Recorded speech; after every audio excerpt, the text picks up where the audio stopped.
Howdy, folks. Welcome to Redneck Gone Green. I'm your host, David Cobb. I am the redneck, and you bet I've gone green, and I'm trying to convince you to do it too. And here on this program, when we talk about going green, we mean that in two related ways. The first and most important way is deep ecology, not merely conservationism or environmentalism, but a recognition that everything in life is connected. And whether you come at that from a hard scientific perspective or from a spiritual eco-socialist perspective, or like me, you believe that they are both true, it is a fact. We are all connected in this web of life, and anything that we do to that web, we ultimately do to ourselves. The second way I mean going green is Green Party, because I am a proud and unapologetic member of the Green Party. And I don't turn this program into a rah-rah advertisement for the Green Party, but I do make it clear that I believe that we need a broad, deep electoral political party representing the movement. I work with progressive Democrats, socialists all the time, but I do believe that we need to have our own political party. But again, I work with people who disagree with me about that all the time. Today on the program, we're going to be having one of those conversations that very clearly and obviously transcends electoral politics. That's because we're going to be talking with Daniel Greenberg. Daniel is the co-executive director of the Foundation for Intentional Communities. He's the co-founder and past board member of Gaia Education and served as president of the Global Eco Village Network from 2015 to 2019. Daniel Greenberg, welcome to Redneck Gone Green. Thanks, David. Great to be here. Listen, Daniel, one of the things I always like to do on this program, before we just dive right into the topic or the subject itself, I want to ask about you personally, as in Daniel's story. So I'm going to give you as much time as you want to answer the question, who are you? Why do you do what you do? That's a great question. I think I could do that pretty quickly. I think I've always wanted to be on the cutting edge of society, the cutting edge of evolution, really. And I remember in undergrad at Cornell many, many years ago, I started in electrical engineering, dreaming of getting involved in artificial intelligence. This was back in the early 80s. Great idea, probably maybe 40 years ahead of its time. Not much happened during that time. But I remember actually at one point I was teaching computers to kids in an after-school program in downtown Ithaca. And I realized that I liked kids more than computers. And I started dreaming of creating a school for kids in a community setting. And honestly, I can't tell you where the community came from. Maybe I recognized something that was lacking in my own life. And then I went to grad school in Minneapolis, with a dual degree in child development and school psychology, thinking that that would give me the background to start a school, which it did not. It just basically taught me how to test kids, put them in the boxes. But it did allow me to do a doctoral thesis on children and growing up in communities. And so I studied the topic probably 2 years and then hopped into a camper van with my partner. And we traveled to 30 or 40 communes across North America. And I like to say that I think I learned more the first day I stepped foot in an actual community than probably those 2 years I had spent studying them. Then I had the opportunity to move to Scotland to a community called the Findhorn Foundation and worked with kids and families there. And while I was there, a friend brought over some college students. And after a week or two, they like popped. You know, I remember being in their debriefing session at the end, and they were all like, I'm not the same person I was when I showed up. And I recognized that because that was the same feeling I had when I was traveling to communities. And I remember waking up with goosebumps thinking like, this is what I want to do.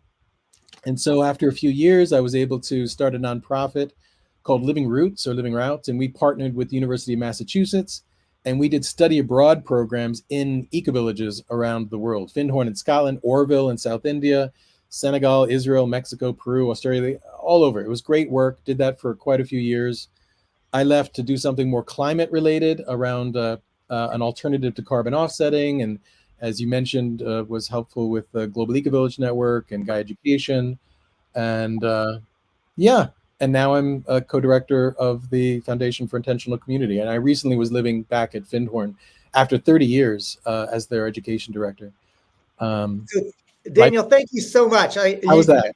Yeah, that was brilliant. And it was all I could do not to interrupt you, because I wanted to talk about 3 or 4 different things. And I'm going to take this opportunity now to get into a back and forth, because one of the things that I find really fascinating about you is you have a deep theoretical grounding in intentional communities and real life lived practice in it. So I'm going to ask you a little more about the book that you wrote that was part of your PhD dissertation that ended up being a book. And I'm going to ask you, oh, no? Well, I'm not sure there's another Daniel Greenberg you might be confusing me with. Are you talking about the Sudbury Valley School? I am. That's a different Daniel Greenberg, and we often get confused for each other. Well, wonderful in that guy. Case, I'm going to back up and ask you, and thank you for that. But how about growing up in intentional communities? Yep, that was what my dissertation was on. That's why we get confused a lot. Yeah. Great. All right, so let's circle back there. And all of my questions about Sudbury, I'll toss it out. But I am going to stay with you on that particular book, because he doesn't like it when I pretend I'm him. Yeah, I bet he doesn't, right? But you probably don't like it when he pretends he's you. That's okay. I don't care. You're my kind of Daniel Greenberg. But listen, for real, what I'm interested in is this PhD program that you did. You went in with a particular kind of study, and you came out with a different book. I want to explore that a little bit. Tell me what shifted for you.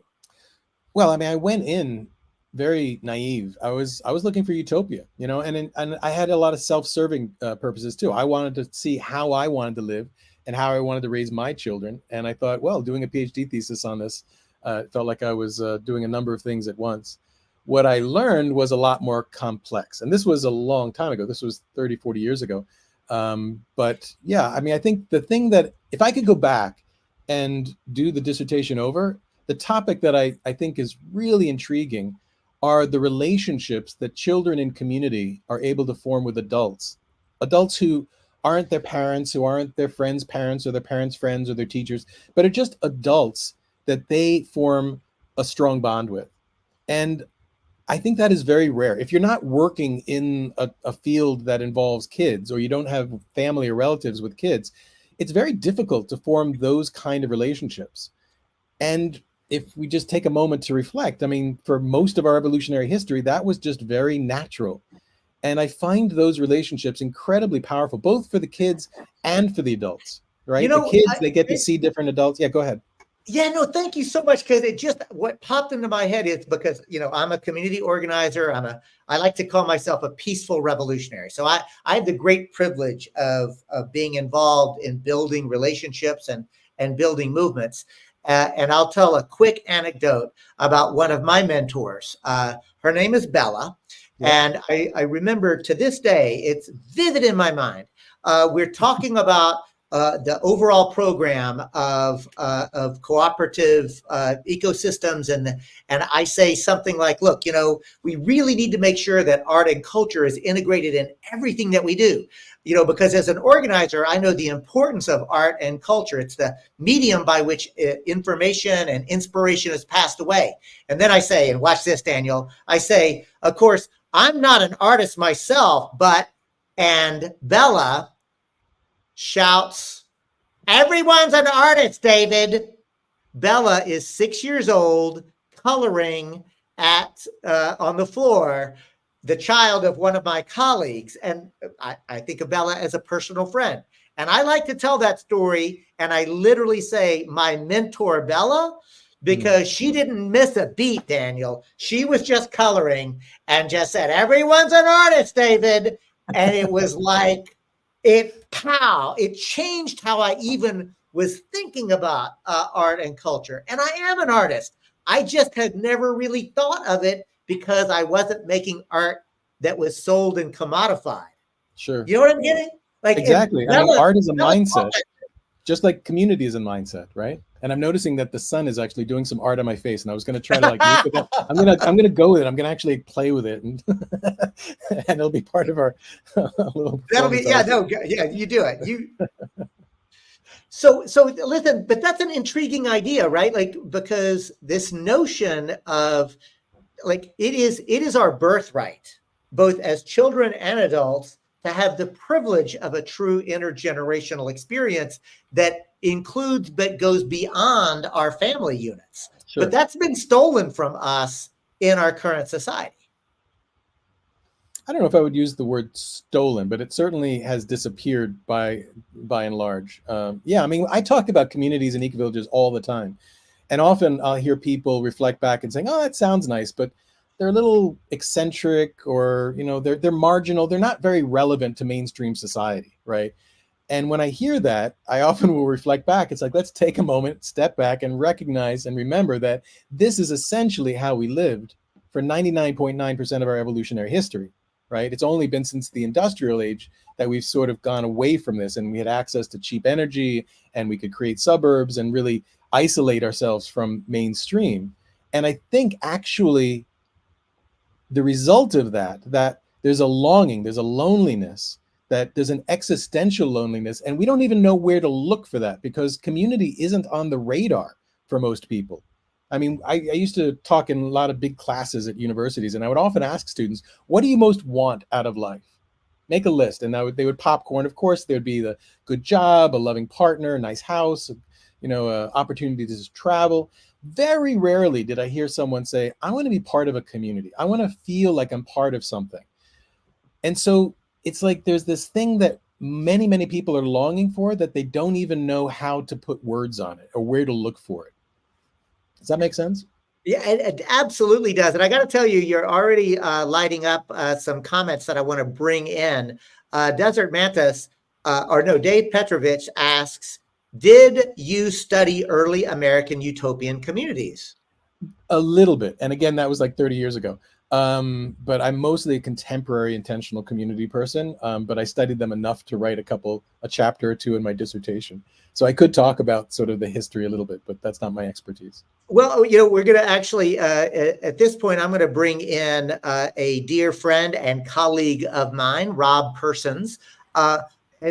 Folks, Rob is a graduate student at City University of New York in the School of Labor and Urban Studies, focusing on workplace democracy and community ownership.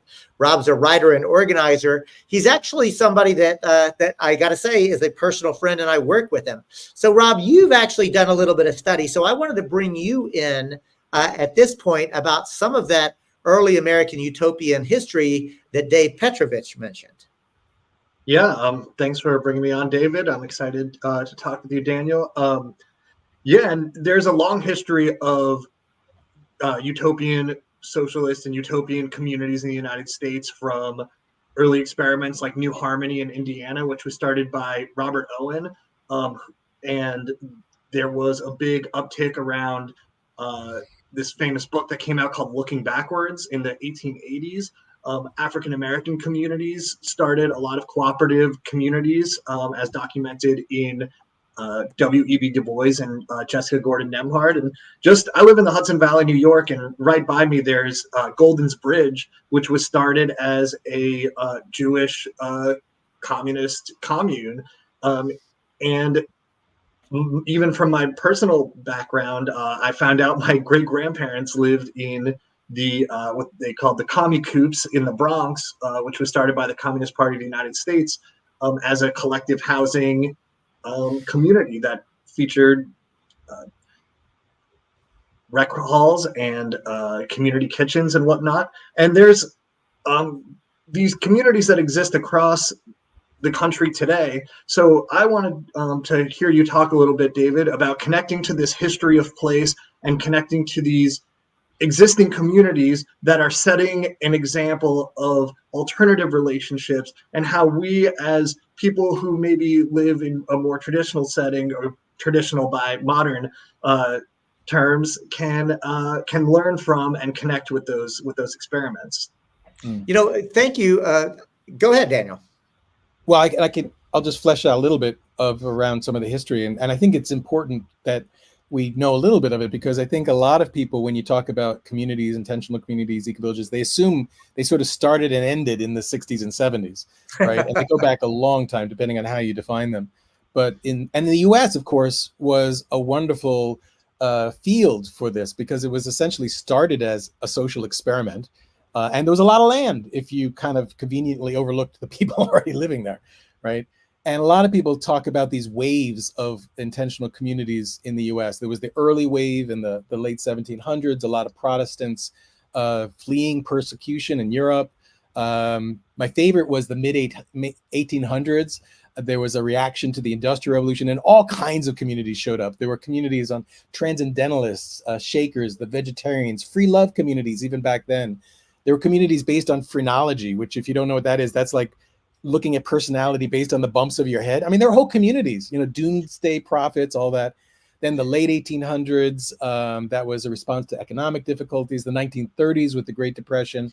And then, of course, there was the explosion in the 60s and 70s. But the overall arc is that, I mean, this is a gross generalization, but it sort of moved from religious persecution to political communities, and then more personal growth and spiritual communities started evolving. Thanks for that sort of arc of the phrase intentional community, specifically within the US. And that comports with my understanding as well, Daniel. And one of the things that has always occurred to me, but this conversation is really lifting up, and that is the thing about real community that intentional community is trying to create in the current framework. And that is, this is the way we're supposed to live. Right? In other words, humans have lived this way for, I think, 99 point whatever percent of the time that we've been on planet Earth. So it really is a kind of balance. And there is, like, indigenous peoples all knew that. Indigenous peoples today know that. And I like to remind myself and viewers and listeners, whether you're watching us live on YouTube or Rumble or Facebook, whether you're watching us after the fact on one of those platforms or listening to the podcast, I want to remind you, myself, that every human being descends from indigenous people. All human beings once lived in right relationship and in balance with the natural surroundings. And that level of intentionality is what I believe that so many people are desperately trying to recreate. And so, Daniel, I'm not trying to romanticize it, but I really do want to bring in, because it's, to me, this conversation is really underscoring that what we're trying to do is get back to what it is that how we're supposed to be living as human beings, but not only with other human beings, but within the natural framework. And I'm going to ask, do you think I'm oversimplifying it? Am I on point? I just wanted you to react to that idea, because it feels self-evident to me. Yeah, no, I agree with you. I think it's in our bones, it's in our genes, it's in our evolutionary history that we evolved in community. And I think it's something that we are all striving for, looking for. I mean, in some ways, you could think of it as the dialectic of evolution in general. There's always this conversation between wholes and then parts of greater wholes, right? So we all show up as ourselves, and I think our goal is to become the best version of ourselves as possible.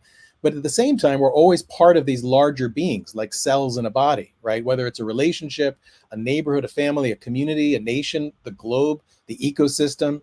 And I think we're always asked, how do we balance that? Because what we tend to do is swing back and forth. We tend to overemphasize either self-expression or self-sacrifice to the larger group. And I'm fascinated by how do we do both? And I think of communities as wonderful laboratories where we get to try to do those at the same time. Once again, it's super intriguing to me, this idea of what can we learn from history, but also not just so that we can understand either what worked or what didn't, but what is happening now. So I'm going to bring up Dave Petrovich actually says, history tells us why they failed. And Dave, I'm going to invite you to flesh that out in the question or comment if you like, but then to ask either Rob or Daniel, from your perspective, why did so many of those intentional communities of the 1840s fail? You want to go for it, Rob? Sure. Yeah, I know, especially in the earlier days, there were kind of approaches.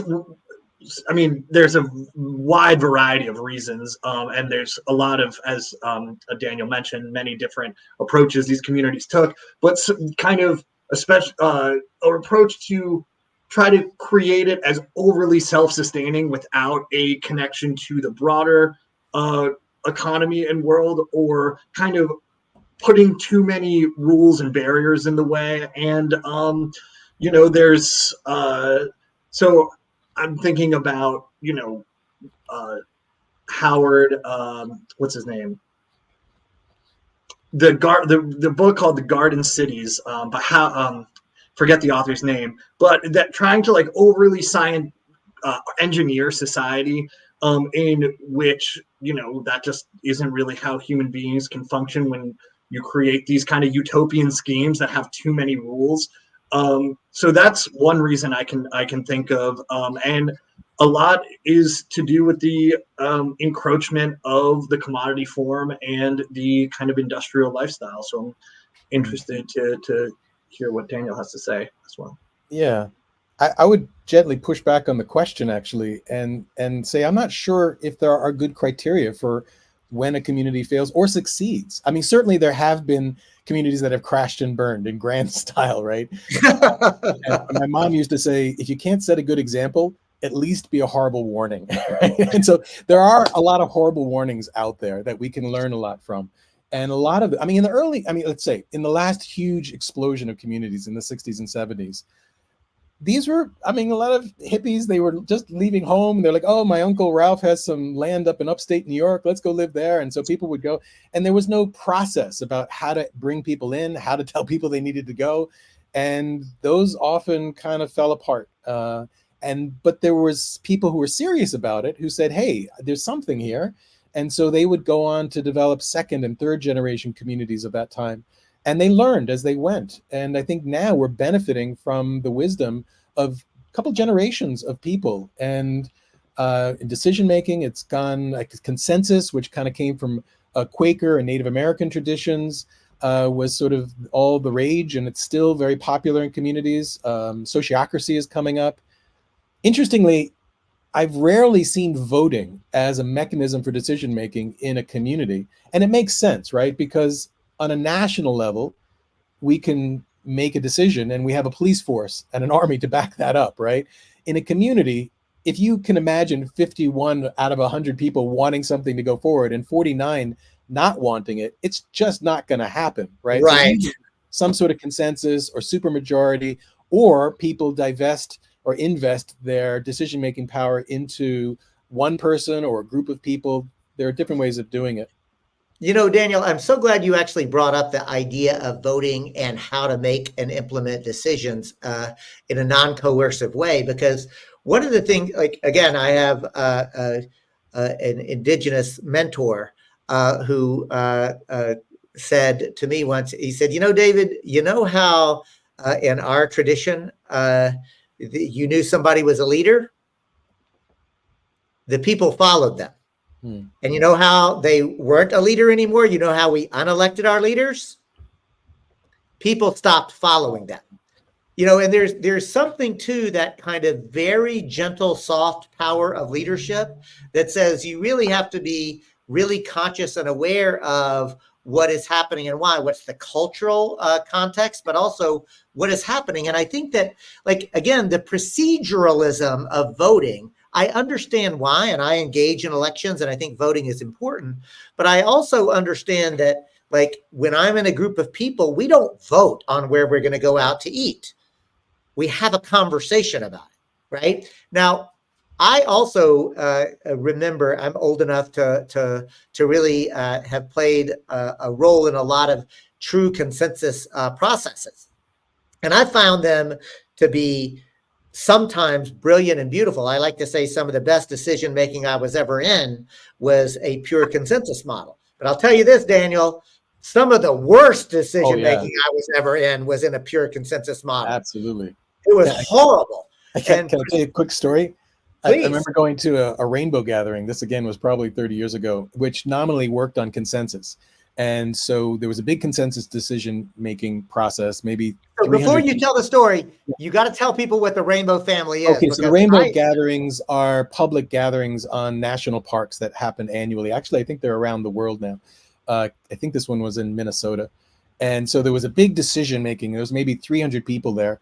And the decision that they were trying to make was whether to move the meeting site from where it was to about 200 yards down the road, right? And people were livid, and they were like, but what about the children? And, you know, and the thing is, no one understood consensus. And so people were blocking for very personal reasons. And I just had to put on like my sociologist hat because I couldn't be there as a participant. It was just too painful. And the saddest thing is, I'm sure many people left that meeting saying, I never want to have anything to do with consensus again.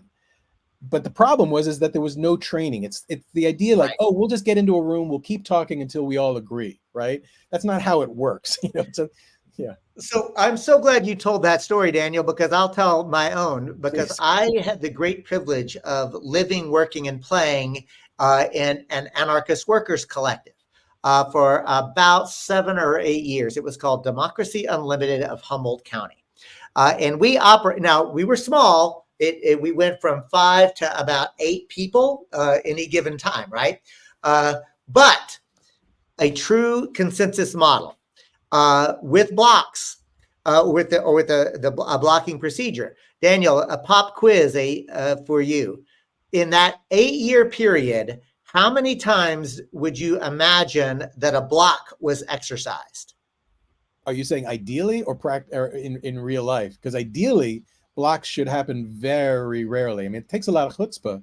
You're basically saying my wisdom is greater than the whole group's right now. I got to tell you, Daniel, you're too clever because you saw right through my trick question. The answer, 0, because that group was so coherent. Now, if you ask me how many disagreements over 8 years, literally thousands, like, you know, large and small. And how many stand-asides?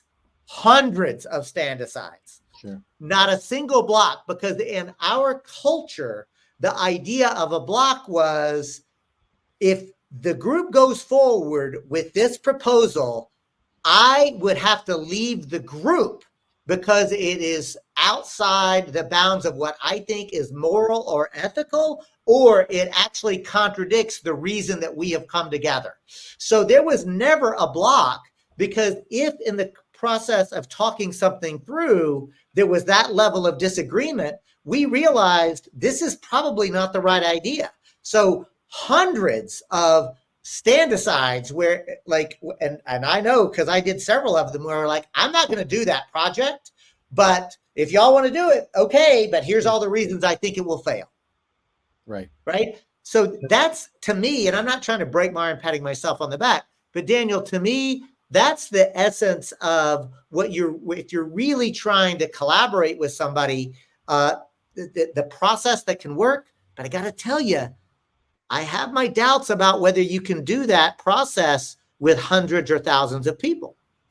I'm not sure. People have tried. I know, like Starhawk, you may have heard, who was the author. I know Starhawk. I mean, I think it was actually for the Green Party, for like a convention years. I think they tried to do it on consensus. You probably have a better memory than I do. Oh, I do. But there was thousands of people. So yes. The story I heard is it worked pretty well. You may have a different story. Before the Green Party became a mass movement, it worked pretty well. But when people started coming in who did not have the deep training, either coming out of Quaker culture or the bioregional movement, as soon as it became more mass movement, it began to frankly not just falter, but consensus ended up being used oppressively as a tyranny of the minority. Exactly. And if I can follow with a question on that, and I know examples of cooperatives in Argentina that use consensus decision making for like a 4,000 membership, but I was wondering how you think consensus lends itself a little more to its intentional communities, where you're kind of deeply invested in your whole life living there versus maybe in a workplace or in an activist organization where it's some place that you go to, but then you have a place that you're coming back to. So can you talk about that a little bit? Yeah, I mean, on some level, it shouldn't matter, but on another level, it does help when you know people on different levels. I mean, one of the things that I love about community is you get to know people in a fuller sense, right? I mean, we all have relationships in the world that tend to be narrow. I mean, you're in school, right? So you have your fellow classmates, you have your teachers, right? You have your mentors, and then I mean, there's roles in community. You might be in a decision-making meeting with them one day, but you might be cooking with them another day, in the sauna another day. And so that helps to kind of get a sense of like, who is this person, rather than just what's their position in this decision. But ideally, it should work. I think the bigger issues are people trained, or do people know the process well? Sociocracy has some bumpers and railguards that consensus doesn't, but it's actually a complex system that takes people a little while. But the bigger issue is the why. Like, to me, decision-making processes will work or fail largely based on, are we coming together for the same reason? Are we trying to do something together here? And do we identify, and are we aligned to that bigger why? And if we're not, I'm not sure if any decision-making process is going to be that effective.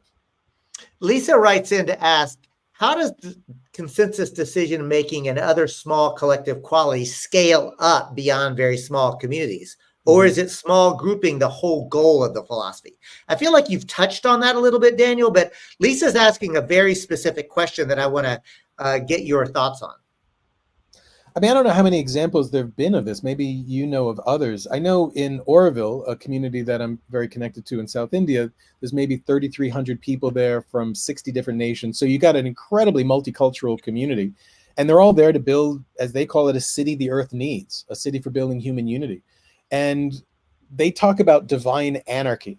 So they intentionally did not set a decision-making process in stone, in a charter or something, because the whole idea of it is to be an experiment. And so they didn't want to say, well, this is how we do it, when they might figure out something better a week later.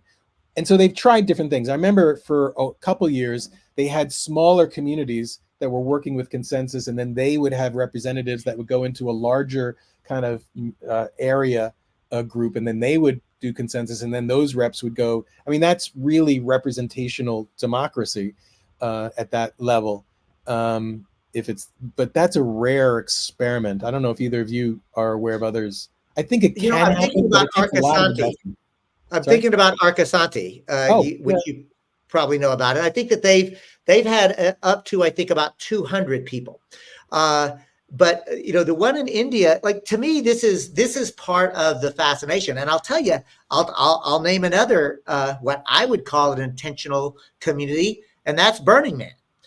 Even though it is very ephemeral, right? It's just over Labor Day weekend. Like, and I say we because I've been many times, like, we're the third largest city in the entire state of Nevada over that festival. And there's something really intriguing about this experiment in autonomy and self-expression. And so I think you're onto something, Daniel, when you push us about reframing the question and ask the why, not just the what or the how, but the why. And I think that, bluntly, we don't spend much time in this society or culture asking, why are we organized the way we are? Why do we have the private ownership of the means of production? Why do we live? And I think, so I want to use this opportunity to go back to Kelly, who is a frequent viewer and listener of Redneck Gone Green. She makes a statement and then asks a question. Kelly says, we live in a time when people cannot afford to live alone and have to have roommates. And at the same time, corporations have brought up homes, and we have record home values of inflation. Then she asks, how can people begin to form intentional communities in our times? There is a need due to the housing crisis and the oppression of the working class. And I got to tell you, Kelly, I think that's a profound statement and a very astute question. I'm going to pose it directly to you, Daniel, as somebody who's lived in, studies, the co-director of the intentional community. How the hell do we do it? Well, I'd be remiss if I didn't at least direct people to the website, which is ic.org. It's very simple. IC like ice cream, or intentionalcommunity.org. There's lots of resources there, from, you know, how to purchase land, how to get a group together, how to create vision statements, you know, and policies, all of that. So there's lots of resources there. There's regular workshops, courses. So that, honestly, I mean, even if I wasn't co-director, I would say that's the best resource there is. There's other networks, the Global Eco-Village Network, there's a co-housing network. But I agree with you. You know, we're living in crazy times, and maybe this is a segue to a whole other topic, but I believe we're sort of in the tail end of capitalism. We're sort of reaping the karma, if we step back, of a worldview of the biggest why, our story of being separate from each other and the planet, right? And when capitalism appeared, I'm sure it was cutting edge technology. It brought us out of feudalism, right? I mean, it was better than what was happening then. And it's saying it was like there was almost an anarchy built into it, and there was an empowerment of the individual, and it was wonderful. But now we are seeing the errors that were built into the system from the very beginning, where it exploits people, exploits resources, and now as a species, we are reaping the karma of that dominant story destroying the planet. And I think real change, I mean, we could talk about housing and all that, but the bigger thing is, how do we change our story as a species? And sadly, I think that's only going to really come when we are faced with an existential crisis like climate change, when we realize that our worldview just won't work. It just won't work. I don't know. To be honest, I'm not that optimistic that we are going to make it through climate change. But I do know, I am fully confident that if we make it, on the other side, we will be a different species. We will have a core worldview that is very different from what we're talking about now. And it will be a core view, like David, what you said at the beginning, that we are all interdependent. We are all interbeing with each other and the planet. And this is an opportunity for us to wake up to that reality on a collective level, which is amazing, which is fantastic. What an incredible time to be alive, if we make it. Right? Yeah. Rob? Yeah, absolutely. And kind of going to the question of the why, I think, and going back a little bit to why some experiments like failed, it's because people who are living in these more community-oriented ways don't necessarily value the kind of economic relationships that the current society is based on. And for example, with the coops in the Bronx, they ended up closing because they refused to raise rent on themselves. And you had the manager saying, our budget is not going to pass, and we need to like increase our revenues. And the people said, we don't want to pay more rent, and eventually kind of fell through. But I think what that demonstrated was the community putting its own needs and desires over the requirements of the economy. And at that point, the overarching economy was so strong and has kind of bullied people into living lifestyles that maybe they are feeling that loneliness and that desire for more. But as you're saying, I think the kind of disillusionment is much more widespread today, and the realities are really coming in. So I wanted to ask you also about how can eco-villages and intentional communities more broadly inspire us to make a change? How can intentional communities show that another way is possible, that deeper relationships are possible?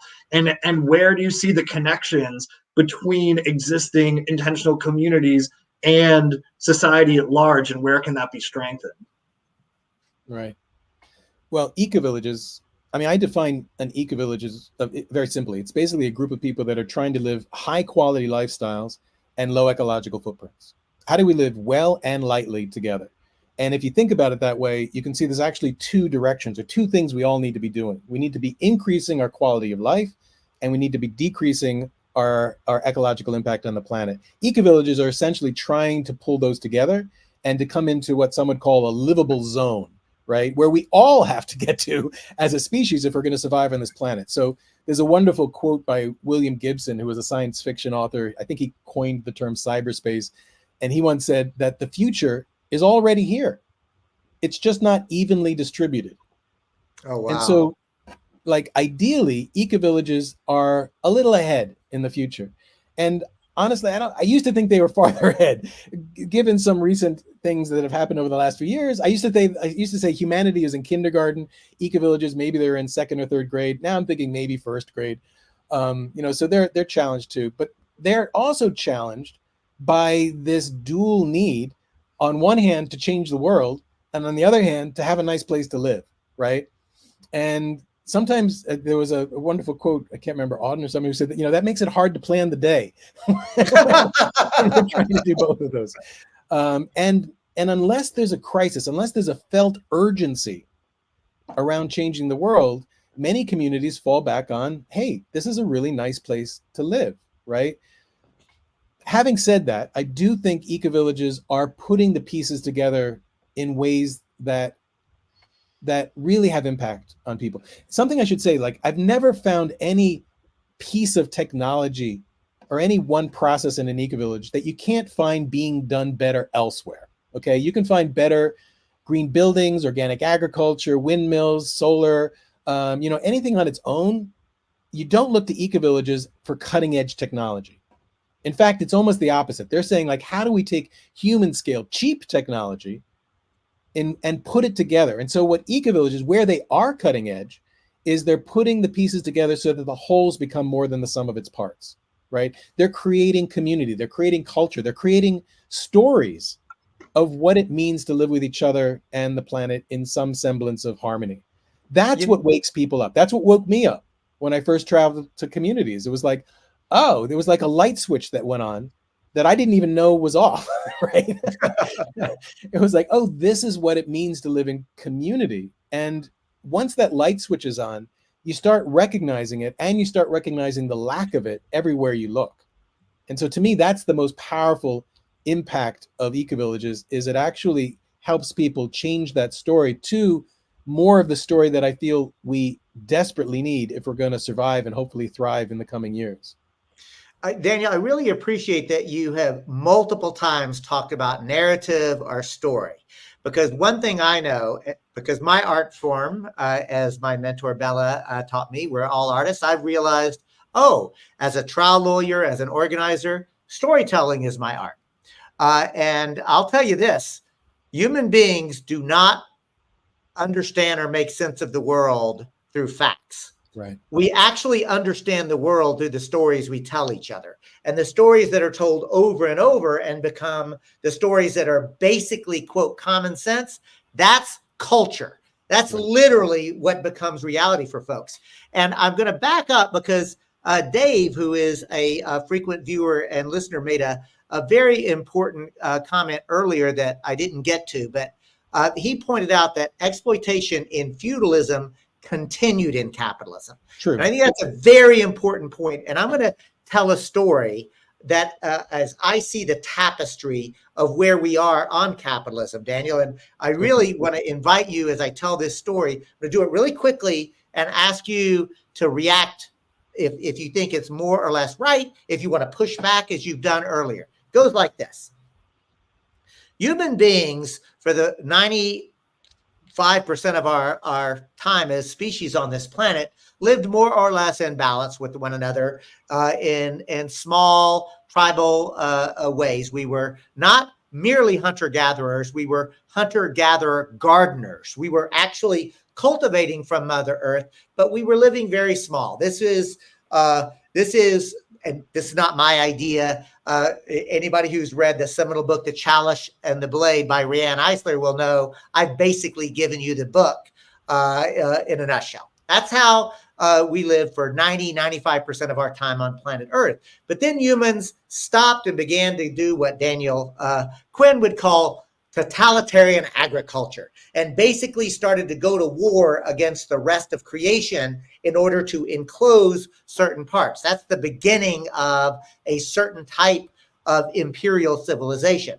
Fast forward to the actual enclosure movement, and of only about maybe 500-600 years ago, the enclosure movement really did it in earnest.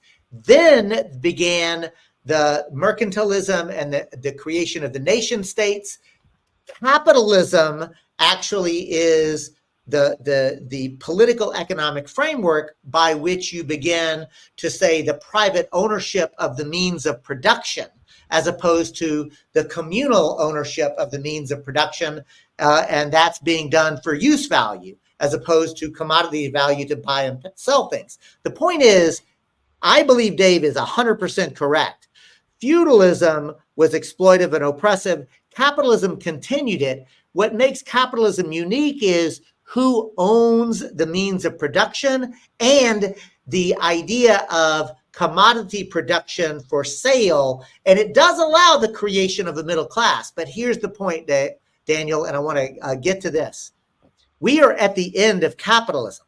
Whether you think it's good or bad, capitalism is coming to an end for two reasons. One, existential. We are destroying Mother Earth faster than she can replenish herself. But two, the idea of extracting the surplus value of the labor of the worker with automation, technology, robotics, that shit is going to come to an end. And that's why it's an existential crisis. But the question is, what comes afterwards? It's either going to be dystopian, fascist horror show with the climate crisis burning us all to ground, or if we get to the other side, it will be some form of a return to the balance of an eco-socialist view. And I know that I said a lot, but I'm going to ask you, Daniel, push back, help me see it differently. But I see it's either or. Or both. I mean, and it could be all of the above. I mean, I do think the shit's hitting the fan. I hope I can say that. You can. And yeah, and I think things are going to go bad. And I think there are pockets of good. And the question is, there's that metaphor of the caterpillar as it becomes the butterfly. And in the cocoon, essentially what it does is it dissolves into this nutrient soup that then reorganizes around what are called imaginal cells or imagal cells that were always there in the caterpillar and have the blueprint for the emergent butterfly. And I've always hoped that eco-villages and communities and other progressive initiatives are kind of like those imaginal cells of a butterfly culture. Again, the future is already here. It's just not evenly distributed. And the question is, will we be able to organize around those new ways of being? And I honestly don't think the imaginal cells are ready. I've been telling this to Orville and Findhorn and saying, look, you guys, all the problems you think you're experiencing now, this is small potatoes. You remember in COVID, you've probably seen those cartoons where the small fish was eaten by the progressively bigger fish. And it's like, yeah, we think like in Orville, there's a big crisis now. There's sort of a slow motion government takeover happening with the government of India. It's huge. But I'm like, look, this is small potatoes. I think in 5 to 20 years, we're going to be in a level of crisis where the government of India may not have the resources to manage Orville. So in that level of chaos, in that level of divine anarchy, who are we then? And I don't think we're ready for people to look, because people will be desperate for how do we localize? How do we actually create relationships that aren't power over, that actually are able to resource each other and the planet? And I don't see them. I'll pause there. There's more I can say, but it looked like Jump in, Rob. Yeah, I'm smiling because that imaginal cells is one of David's favorite anecdotes, and so I appreciate you bringing it up. And yeah, going to David's point about the emergence of capitalism, and it emerged in England in the 1840s, but really it didn't span the globe until up to World War II. Really, I mean, at least until the beginning of the 20th century, and so I think there's kind of at points different systems overlapping each other, and the solidarity economy approach and I think the intentional community approach are these ways of creating these alternatives within the present that will hopefully be the imaginal cells of a broader systematic alternative. And I appreciate your point of kind of claiming ground that we need to foster our skills on, so that when crises continue to occur, we have territory that's staked out, defendable, and that we have the skills to exist beyond the status quo. And I was wondering, do you see intentional communities as a social movement that can that's kind of tied together with any common denominators? And how do you think that that relates to solidarity economy and some of these other types of prefigurative movements that are trying to create these alternatives? Well, I can say I hope that's true. I hope that there's a movement and a larger movement to come. Someone once said something very powerful years ago that's always stuck with me. He said, in this hierarchy, this nested hierarchy of life, right, where things are part of bigger things, at any level, you can look down for function and you look up for purpose, right? So if we think of ourselves as a body, right, we have our heart and our lungs, and all of those things are functionary to us, right? We are their purpose. It's not like the heart is saying, hey, I want to make sure David or Rob is alive. They're just doing what they love to do. But in the process, they're serving this larger purpose. And the question is, why would that end with us? And so the question I think intentional communities and eco-villages are asking, it's like, well, what is our purpose? What are we functional of? And so I'm leaning into that. And through my work with the Global Eco-Village Network and now with the FIC, I'm trying to create more of a community of communities. And in the Global Eco-Village Network, sometimes known as GEN, G-E-N, there's 5 regions. And GEN Europe is a very active region, and they have a network of eco-villages that gather every year and they connect in different ways. I'm trying to create that in North America. And so with the FIC, we're going to be launching a community level membership and an intentional community council in a month or so. And then hopefully we'll inaugurate that council in the fall. And the idea is, let's get together and recognize that we're doing our own thing, but we're doing it in parallel when we could also be supporting each other. There's so much wisdom that's being lost that it's not cross-fertilized across communities. And I think to start seeing ourselves as part of the same thing. There's so many bubbles, right? Many eco-villages and communities exist in these bubbles where they barely see outside of their property, much less to see that there's other aligned organizations and initiatives that they could be working together with. One of the things I'm excited. Go ahead. I really appreciate you making that point, Daniel, because one of the things that I am committed to doing as the co-coordinator of the U.S. Solidarity Economy Network is to confederate those imaginal selves, right? Exactly. Like, and I do believe that it is possible, and I want to be very transparent, not probable, but it is possible to imagine a path where we transition away from the power over dominator political economy that we have to return to a cooperative power with way of organizing all of our society. And so that's not going to just happen though, right? Like, I think that's why I'm so interested and was so interested, Daniel, in talking to you as somebody with so much expertise in pockets of intentional community to say, okay, how do we confederate those? And how do we overgrow the government as opposed to overthrow the government? Is it possible to make that kind of shift? Because Kelly again points out, intentional communities seem like they can take many forms. And right now it seems like in people's minds, like she talked about earlier about how many memes there are about growing old together, like something's in the air, right? And what's in the air is a recognition that systems are failing and people are desperate for what would work. I think intentional communities are part of the puzzle, but not the answer. No, they're all like beta test centers, right? I mean, they're all kind of trying different experiments of how this might work. But if we take the biggest step back, again, like you were saying, how everything is interdependent and interbeing, I'd say it all comes down to a question of love and freedom. Like, how do we live into that connection, that deep interdependence with each other on a visceral level? And at the same time, how do we allow and claim freedom? I mean, this is how nature works, right? And I think we're still exploring how to do that together as humans.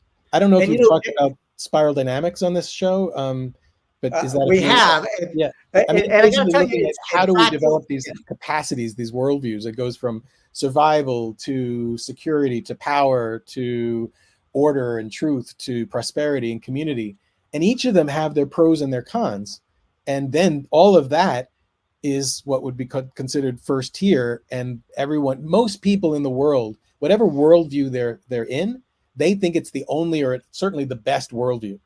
And we have to get to that place. And I think communities have this opportunity to say, actually, they're all valuable. All of the experiments are part of this larger movement of how do we figure out ways of being in love with each other and allowing ourselves and each other as the maximum freedom to do what we feel called to do, to the extent Daniel, we can do that. And that may sound very idealistic. I'm sure it does. But to me, that's the bottom line. Listen, I mean, I think maybe it's idealistic, but I think it is also quite practical whenever you take a look at how we ought to be organizing ourselves. And we're coming to the end of the program, so I want to make this observation, and that is that there's a great essay that I want to lift up. It's called "Hierarchy is Dead, Long Live Hierarchy." And the reason I love that so much is because there is this idea that a lot of people who come into movement work are like, I've been so accustomed to hierarchy being power over dominator and regimented, and so we reject it and move into horizontalism, right? But I got to tell you, anybody who's been in a purely horizontal place can learn the tyranny of the minority and the tyranny of structuralness very quickly. So I like to say, look, hierarchy isn't better, but horizontalism isn't better. Only better is better, right? And it depends on what you're doing. Because if you really need to make a quick decision fast, hierarchies are the best way to do it. They don't have to be dominating hierarchies, but accountable feminist hierarchies can exist. Likewise, if you want to do a lot, the more people you get involved. So I guess what I'm getting at, Daniel, is this notion that you just made about there are all these experiments, but the question is both love and freedom. This to me is the essence. And I think that we are in an age where we have to begin to experiment, but do it in a non-dogmatic way. Right. Anybody who says this is the path forward and just starts to try to impose it on others is immediately suspect to me. Right. I mean, we all come with our baggage, right? And that's true in communities as well. Either we have unexamined beliefs of the dominant narrative, capitalism, that we bring into even income sharing communities.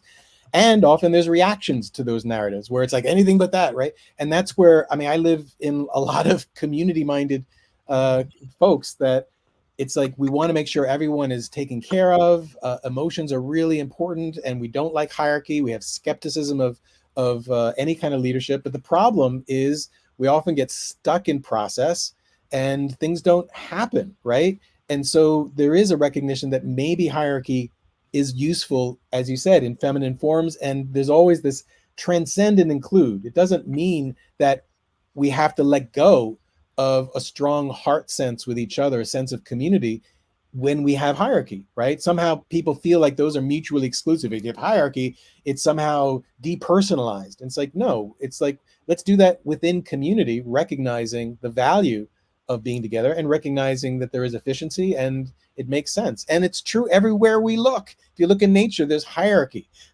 So, Daniel, our hour has flown by. This has been a phenomenal conversation. I do want to remind viewers and our listeners, whether you're on Rumble, Facebook, or YouTube watching us, whether you're reading us on Substack, whether you're listening to us on your favorite podcast, please join this community.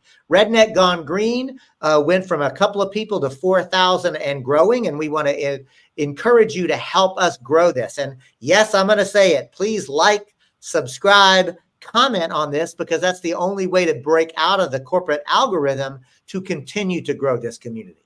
And I'm going to give an opportunity to first Rob and then Daniel for any closing thoughts. Rob? Yeah, just a brief paraphrase. The utopian impulse is behind every serious social change. That was sweet. Nice. I just Daniel. wanted to riff on what you said earlier about storytelling. And I believe that it really comes down to the stories we tell ourselves and the stories we're told that we believe. And as a small plug, I'll be doing a digital storytelling course through Gaia Education, GaiaEducation.org. You can find a digital storytelling course. I think it'll happen in June. And I'm really trying to find those people that have the transformative stories. What was it that woke you up? And I think telling those stories help wake other people up too. Thanks. Oh, Daniel, this has been a phenomenal conversation. I want to thank you very much, Daniel Greenberg, who is the co-director of the Foundation for Intentional Communities. I encourage you to go to that workshop. And I want to thank you, the viewer, listener of Redneck Gone Green. Remember, we're getting larger, we're getting stronger, we're being better organized because of your involvement. So keep on keeping on. Join us next week when Nicola Walters, a professor at Cal Poly Humboldt, will come on to talk about decolonizing economics from Earth Day to May Day. In the meantime, peace.